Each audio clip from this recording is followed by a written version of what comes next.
Bienvenue sur cette chaîne dédiée au montage vidéo sur DaVinci Resolve. Dans le précédent épisode, je vous ai expliqué comment créer des bases de données et comment créer des projets et des dossiers. Aujourd'hui, on va s'intéresser à la page Média de DaVinci Resolve. Donc on est ici sur la première page de DaVinci Resolve avec Média. Et c'est la page dans laquelle on gère les médias. Elle est constituée ici d'une fenêtre dans laquelle on voit les espaces de stockage, en clair les disques durs. Et ici l'affichage des fichiers que vous avez sur le disque dur. Donc quand je clique ici, eh bien j'ai mon clip ici que je peux lire. Je le lis sur le disque dur.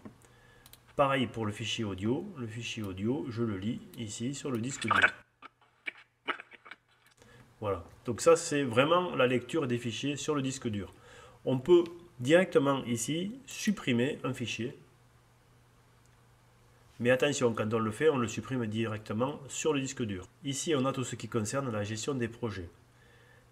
J'ai ici créé ce qu'on appelle des chutiers pour organiser mes projets, parce que bien souvent, j'utilise beaucoup de fichiers pour créer les tutos.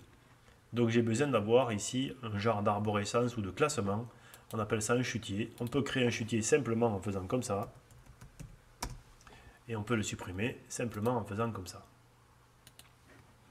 L'avantage, c'est que quand on a des sous-dossiers comme ça, ou des chutiers, eh bien, on n'est pas sur une base où on a tous les fichiers en vrac. Surtout quand on a des dizaines de fichiers. Ces chutiers m'aident beaucoup à être performant dans le montage vidéo et d'aller assez rapidement dans la création des vidéos. Donc ça, c'est un chutier et là-dedans, en fait, on a un lien.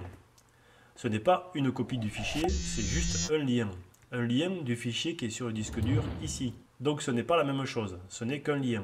J'ai des paramètres ici qui permettent de modifier la façon dont DaVinci incorpore le fichier qui est sur le disque dur dans le projet. Par exemple, je peux le transformer. On peut créer des paramètres, par exemple, mettre un numéro de caméra, mettre un numéro de prise. Quand on a beaucoup de clips, ça permet de trier les fichiers. On peut mettre des couleurs, une couleur par exemple jaune. Voilà.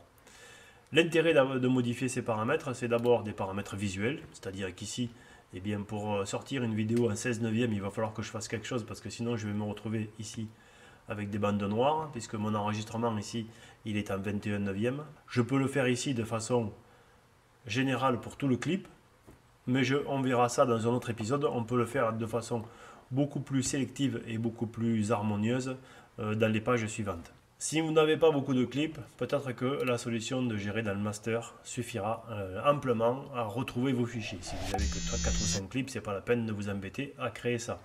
Mais en général, moi pour mes chaînes YouTube, j'utilise au moins une cinquantaine de clips, quand ce n'est pas plus d'une centaine. Donc pour les retrouver facilement, il est important pour moi d'avoir ce genre de classement. Voilà, j'espère que cette vidéo vous sera utile. Si c'est le cas, pensez à me mettre un pouce levé, pensez à vous abonner et à cliquer sur la notification pour ne pas louper le prochain épisode qui sera très certainement sur la page Cut de DaVinci Resolve. Je vous dis à très bientôt.